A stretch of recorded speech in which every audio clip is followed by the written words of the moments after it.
I'd like to thank Marshall Institute for inviting me to participate in this exercise. Thought experiment was quite a challenge. My chapter is on advancing technology and how would you organize and move forward with a technology-focused program. And I think try to give you some of the highlights of the chapter and some of my thinking on this.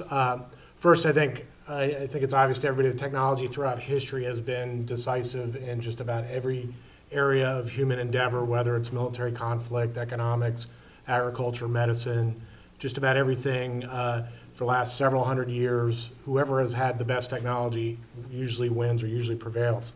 But technology is very fickle. You have companies like Microsoft in the mid-90s that had a lock on computers and things, but they got outmaneuvered by Netscape and others that jumped out and around them and saw things that Microsoft did, and they got caught off guard.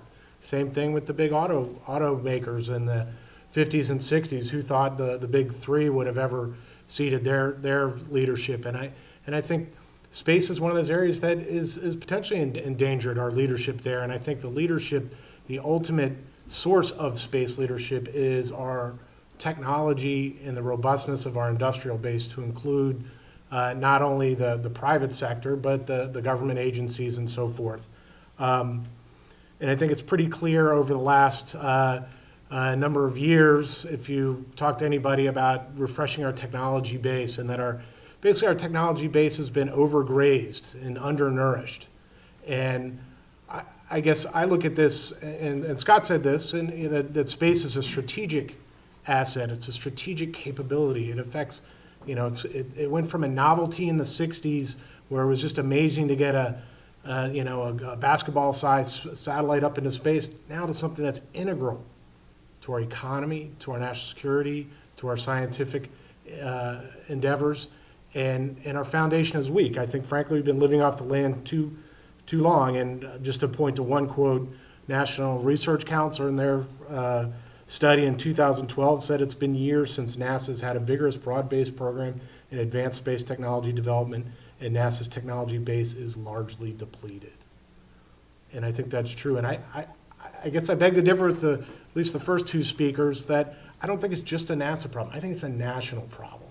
And it goes beyond, human spaceflight certainly has the existential questions, but I think there's really foundational structural problems that need to be addressed. And as a national problem, you'd say, well, why DoD has DARPA and they've got the labs, and why aren't they funding? I think in today's budget environment, those agencies are so crunched for money, and you look around and say, who should be leading us on the R&D side? We haven't done enough basic research, 6.1 or pre-TRL-1 types of research. And I think we have to re-nourish those fields.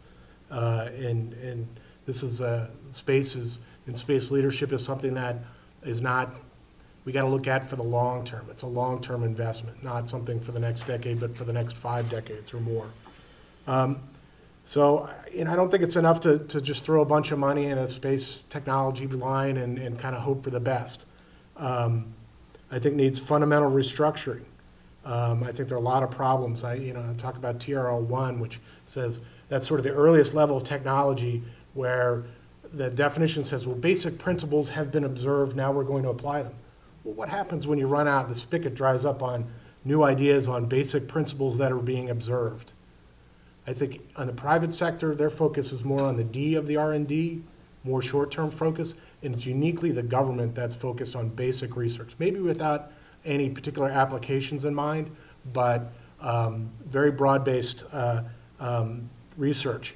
I think our lead is very perishable, just as the automakers and Microsoft, that we can't take for granted our lead or any advantages that we have. And I think another aspect of this is serendipity and accidental discoveries. In doing research for this paper, I learned that hydrazine, a common propellant, started off as a fungicide. Started off as a fungicide to fight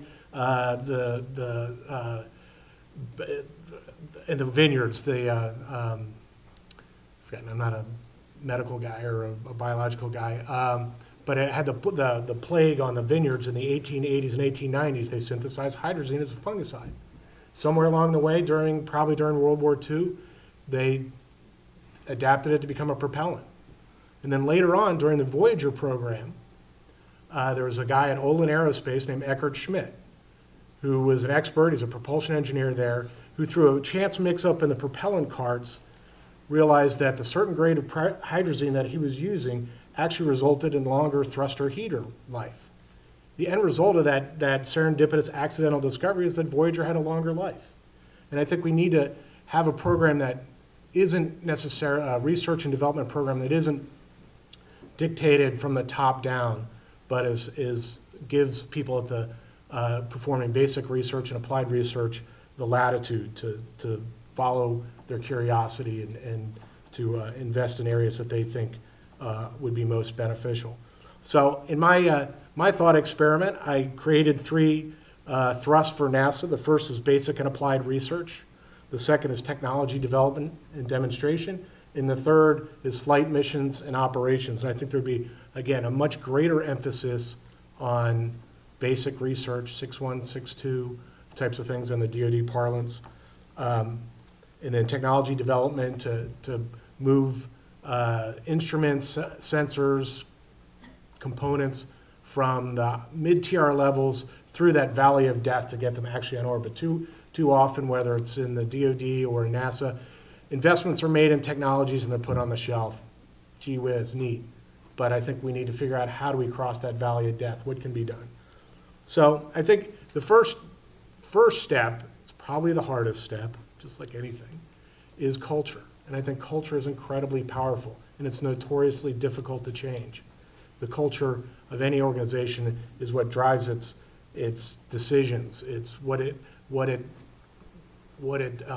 believes is important, and ultimately turns into priorities and budgets and strategic plans. And I think the first step in this would be trying to change the culture to one that emphasizes R&D and technical excellence, at least on a par that it currently puts in priorities on flight missions, in particular, missions, whether they're human spaceflight or robotic. I'd put the money where the mouth is and refocus more on basic research than is done now. I don't think there's enough done anywhere else in the government, particularly not in things that are space related. As far as organizational models, I looked at a lot of different ideas, did a little survey of the history books and thinking about it, and sort of came up with a hybrid. I think NASA was built upon the shoulders of incredibly strong, technically oriented organizations like the National Advisory Committee on Aeronautics. NACA, if you're an old guy, but if you're a new guy, you call it NACA. And NACA was incredibly strong in-house. At the time NASA incorporated or became part of NASA, joined up with the Advanced Ballistic Missile Agency, NACA had about 7,500 people, a lot of strong in-house brain trust. And I think that's important to do that, to bring that talent in the government to work with industry. And the part of it that would be in the government would be really focused on, again, the basic and applied research and tech development, not competing with industry to build systems necessarily. I'd give them a long leash. I ran across an interesting quote that I'll read part of it for you about having outstanding individuals. You only need, Von Braun or something. A big organization can be led by a few very exceptionally people. It's a 1980 study by Hans Mark and others says, the presence of a few individuals of exceptional talent has to a very large degree been responsible for the success and even the existence of outstanding research and technology development organizations. It is not the function of the laboratory to be representative, to be a cross-section of the population, but to nurture exceptional talent wherever it may be found. Here's the best part. A technology development organization that cannot tolerate and nurture a few eccentrics is halfway toward rigor mortis. And I think we need to find those people that are 50 feet deep in their area. They may be different in other ways, but it's to nurture them, protect them, give them money, let them be self-organizing and self-directed, and allow them to invest in creative new ideas. I mean, think of all the accidental inventions like penicillin and a lot of the plastics and things like that that came out of laboratories. I think we need to kind of get back to basics. The other aspect of this was, I looked at and was interesting, was DARPA. So if you have NACA, the sort of new NACA and NASA that had this fairly large in-house brain trust that was useful for all the agencies. In fact, I'd let the Air Force and the NRO task the NACA maybe on a 50-50 cost share to help build that bridge at the technical level. So you'd have this big or large in-house government organization. The other would be a DARPA-like organization, but I'd have it report directly to the administrator, have no responsibility for centers. It wouldn't be a staff function. They'd have the ability to contract to basically be like DARPA. And right now, DARPA's space budget, they get a lot out of it, but it's only $160 million. I think if you put something that was focused solely on space, use their business model, and protect it from having to manage centers and things like that, give them the charter to go do revolutionary things, you could give them a lot more money and have a lot more advancement.